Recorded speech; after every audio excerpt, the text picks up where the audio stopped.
अकेलापन हमें क्या सिखाता है? इसका उत्तर देना आसान नहीं है। आमतौर अकेलापन इंसान को घोर मानसिक यातना की तरफ ले जाता है।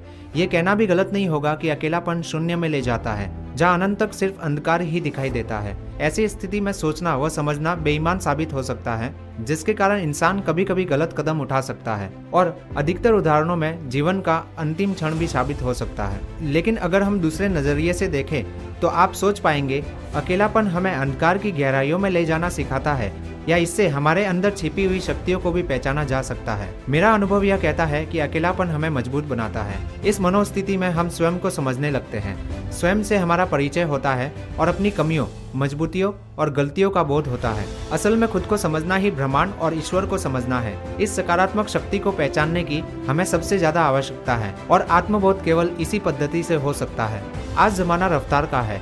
हर किसी को सब कुछ जल्दी पाने की अभिलाषा होती है और यही पाने की चाह उसकी खुशी और सफलता का मापदंड होती है। हम खुशी और संतुष्टि को बाहर से खरीदने की कोशिश करते हैं, लेकिन क्या हम ऐसा कर पाते हैं? हम क्षणिक सुख तो प्राप्त कर लेते हैं, लेकिन क्या इसका प्रभाव हम पर लंबे समय तक रहता है? बिल्कुल भी नहीं। आज हर आदमी, चाहे वह अमीर हो या गरीब, चिंता और तनाव से परेशान है। तेजी से दौड़ती जिंदगी में आदमी मनोरोग की दशा में जल्दी पहुंच जाता है। इसका एक कारण यह भी है कि वह आदमी शांति बाहर ढूंढता है, लेकिन सच तो यह है कि निदान उसके अंदर ही छुपा है। समस्या और मनोरोग की दशा से उभरने के लिए करीबी लोग सहायता अवश्य करते हैं, लेकिन उन सभी के विचार और सुझाव समस्या को अक्सर जटिल बना दिया करते हैं, क्योंकि रोगी के अंदर क्या चल रहा है, रोग की जड़ क्या है, इसको समझने का प्रयास कम ही करते हैं, जो समस्या को हल करने की बजाय अधिक जटिल बना देता है। जीवन में विकास के लिए हमें ध्यान केंद्रित होना होगा।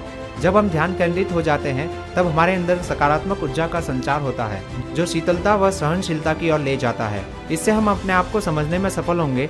जब हम अपने आप को समझते हैं, तभी हमें आत्मज्ञान होता है, जीवन में चल रही घटनाओं का पता चलता है। जब हम अपने आप को भली प्रकार से जान लेंगे, तब सभी प्रकार की मानसिक परेशानियों से आप बाहर निकलने का एक रास्ता स्वयं खोज लेंगे। इससे बड़ा प्रश्न हमारे सामने यह उठता है कि अपने आप को कैसे केंद्रित करें।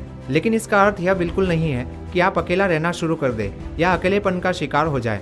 इस लेख में समझाने का प्रयास सिर्फ इतना था कि हम कैसे अकेलेपन से सशक्त बौद्धिक स्तर तक पहुंच सकते हैं। अकेलापन, जो कि शून्यता की स्थिति है, उसको भरने के लिए किया गया सकारात्मक प्रयास आपको अंत में मजबूत बनाता है और आपको हर परिस्थिति का सामना करने के लिए तैयार करता है।